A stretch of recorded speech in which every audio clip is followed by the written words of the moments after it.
আসসালামু আলাইকুম। আজকে তোমাদের ভাইয়ার ছুটির দিন, তাই দুপুরে খাওয়া দাওয়ার পরে বলতেছে চলো একটু ঘুরে আসি ছোট ছেলেটাকে নিয়ে। বড় ছেলে খেলতে চলে গেছে, ও তো যাবে না।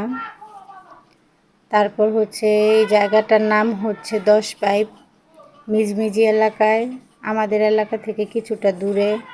তো বাইকে করে 3 জন চলে আসলাম। জায়গাটা চমৎকার সুন্দর, অনেকে ঘুরতে আসে বাচ্চাদের নিয়ে, বড়রাও ঘুরতে আসে। জায়গাটা অনেক সুন্দর, দিনের বেলাও ভালো লাগে কিন্তু রাতের বেলা বেশি সুন্দর লাগতেছে।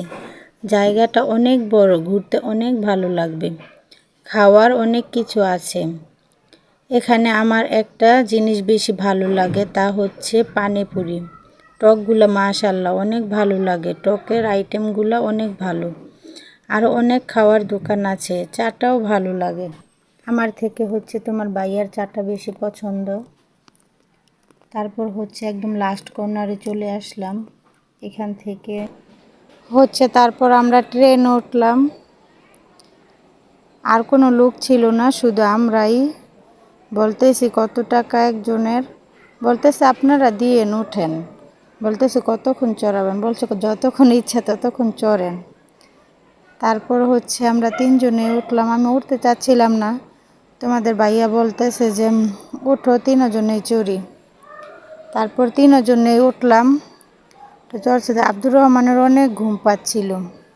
এখানে ওঠার পর অনেক খুশি, দেখতেছে এদিক ওদিক তাকাচ্ছে, তাকে দেখতেছে ও খুশি কিন্তু ওর ঘুম ঘুম ভাব, সেজন্য এরকম করতেছে। ওর বাবা ওকে নিয়ে এই কথা ওই কথা বলতেছে, হাসতেছে, ওকে খুশি করার চেষ্টা করতেছে।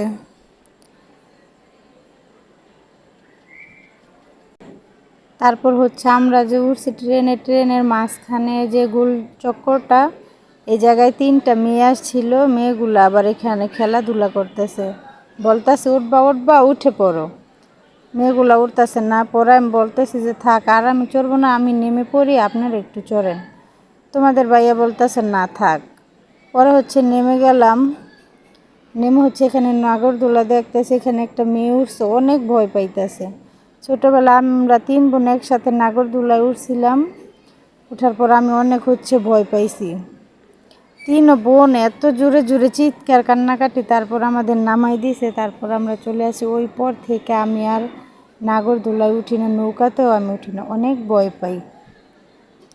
এরপর আব্দুর রহমানকে দেখালাম, ওকে নিয়ে আর এখানে উঠি নাই, ওর ঘুম ঘুম বাপ, ও ঘুমাই যাবে। তারপর একটু ঘুরে দেখলাম, সব জায়গায় ঘুরতেছি, ঘুরে একটু দেখতেছি। জায়গাগুলো অনেক সুন্দর, অনেক ভালো লাগতেছে।